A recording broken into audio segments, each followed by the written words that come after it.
एक आदमी ने चूहे की त्वचा अपने चेहरे पर चिपकाई और फिर एक रहस्यमय दवा इंजेक्ट की। तुरंत ही एक अजीब घटना घट गई, लेकिन त्वचा का बढ़ना रुका नहीं और जल्द ही उसने आदमी की नाक और मुंह को ढक लिया। दम घुटने से बचने के लिए उसने चाकू उठाकर अपने चेहरे को काटना शुरू किया, मगर त्वचा का बढ़ना फिर भी नहीं रुका। अंततः उसका पूरा चेहरा बंद हो गया और उसकी जिंदगी उसी क्षण समाप्त हो गई। यह है 2025 में न्यूजीलैंड में रिलीज हुई नई हॉरर फिल्म इम्प्लांट। समय बीतते ही 10 साल हो गए। बेटी शाओलिंग को सिंगापुर की एक यूनिवर्सिटी से पूरी स्कॉलरशिप मिली। इन वर्षों में अपने चेहरे पर मौजूद जन्मचिन्ह के कारण उसे अक्सर लोगों की बातें सुननी पड़ी। इसलिए उसने तुरंत माहौल बदलने का निर्णय लिया और सिंगापुर जाकर अपनी चाची के घर रहने लगी। घर में उसी की उम्र की एक लड़की थी जिसका नाम था एंजेला। लेकिन अलग संस्कृति और माहौल के कारण शाओलिंग के लिए इस घर में घुलना मिलना आसान नहीं था। वह इसका कारण अपने चेहरे को मानती थी। सिर्फ स्कूल जाते समय रास्ते में मिलने वाला एक भिखारी ही उसकी स्थिति को समझ पाता था। फिर भी यूनिवर्सिटी में शाओलिंग बेहतरीन छात्रा थी। प्रोफेसर को जब पता चला कि वह अपने पिता के अधूरे त्वचा अनुसंधान को आगे बढ़ाना चाहती है, तो उन्होंने उसे प्रयोगशाला का दरवाजा खोलकर दे दिया, लेकिन शर्त रखी कि सब कुछ उनकी निगरानी में ही होगा। असल में प्रोफेसर के भी अपने छिपे हुए इरादे थे। लेकिन नई नई कॉलेज आई शाओलिंग केवल पिता की पुरानी नोटबुक के सहारे कोई बड़ी खोज नहीं कर सकती थी। कई असफलताओं के बाद प्रोफेसर ने उस पर भरोसा खो दिया और उसकी जगह एक नई छात्रा को मौका दे दिया। घर लौटते समय उदास शाओलिंग ने सड़क पर पड़े एक पर्चे को देखा और अचानक उसे ख्याल आया, जानवरों की तुलना में पौधों की पुनर्जनन क्षमता कहीं ज्यादा होती है। शायद वही उसकी समस्या का हल बन सके। रात में वह बॉटनिकल गार्डन में चोरी से घुस गई और एक अजीबोगरीब फूल चुना। वह फूल बाहर से सुंदर था, लेकिन उसकी गंध बहुत भयानक थी। उसे देखकर उसे अपनी ही याद आ गई। शाओलिंग ने फूल का ऊतक लिया और प्रयोगशाला में नया रसायन तैयार किया। इसी समय प्रोफेसर अपनी छात्रा ईवा के साथ व्यस्त थे। किसी ने नहीं सोचा था कि देर रात कोई छात्रा प्रयोगशाला में आएगी। शाओलिंग ने दर्द सहते हुए अपनी जांघ से त्वचा काटी और चूहे की त्वचा उससे जोड़ दी। जैसे ही उसने गुलाबी दवा इंजेक्ट की, दोनों अलग अलग प्रजातियों की त्वचा एक साथ जुड़ गई। यह देखकर प्रोफेसर हैरान रह गए और ईवा को चुप रहने को कहा। लेकिन ईवा ने गलतफहमी में समझा कि शाओलिंग भी उसकी तरह अंक पाने के लिए शरीर बेच रही है। उसने फोटो खींच ली और गुस्से में बाहर निकल गई। बाहर आकर उसने दोस्ताना बनने का नाटक किया और शाओलिंग को घर छोड़ने की पेशकश की। इस बीच प्रोफेसर ने देखा कि शाओलिंग अपनी नोटबुक भूल गई है। उसने तुरंत उसके हर पन्ने की तस्वीर ले ली। दूसरी तरफ घर लौट रही एंजेला को किसी ने वह फोटो भेज दी। वह गुस्से से भर गई, क्योंकि उसकी माँ हमेशा उसे शाओलिंग से सीखने को कहती थी। एंजेला ने माँ को बताया, लेकिन माँ ने कहा कि वह केवल जलन महसूस कर रही है। दूसरी ओर ईवा शाओलिंग को कार में लेकर पहाड़ की चोटी तक गई और वहां उसके चेहरे का मजाक उड़ाते हुए उसे चेतावनी दी कि प्रोफेसर से दूर रहे।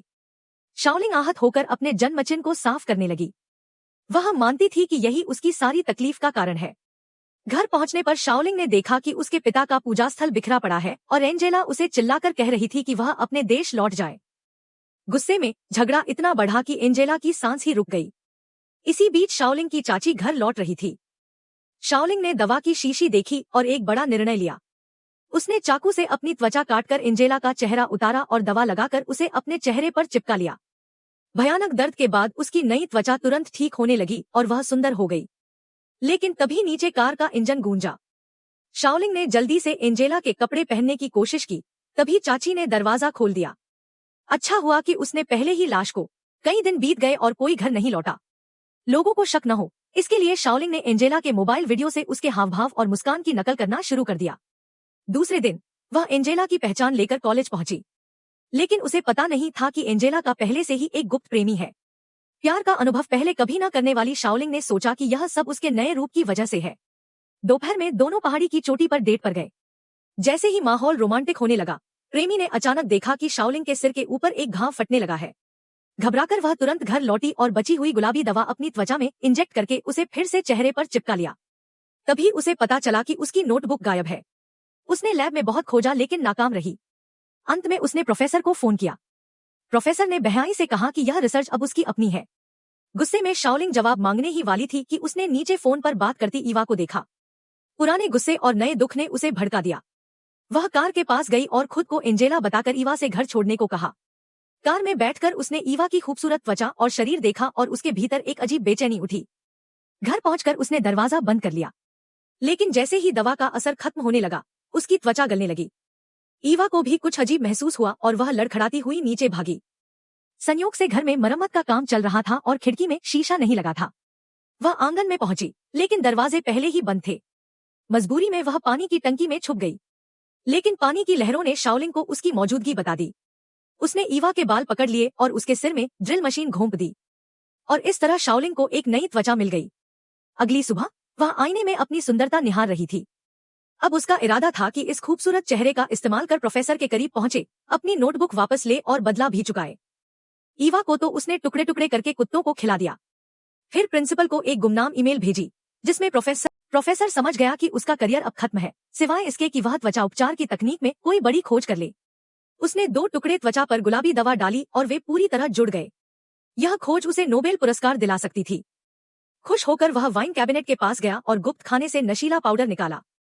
यह सब शाओलिंग ने देख लिया। वह मौका पाकर गुप्त खाने में गई, लेकिन वहां नोटबुक नहीं थी, बल्कि वही सफल गुलाबी दवा रखी थी। उसकी त्वचा फिर से उतरने लगी। उसने कोई बहाना बनाकर वहां से निकलने की कोशिश की। प्रोफेसर ने उसकी घबराहट देखी और कैबिनेट चेक किया। तभी उसे पता चला कि दवा गायब हो चुकी है।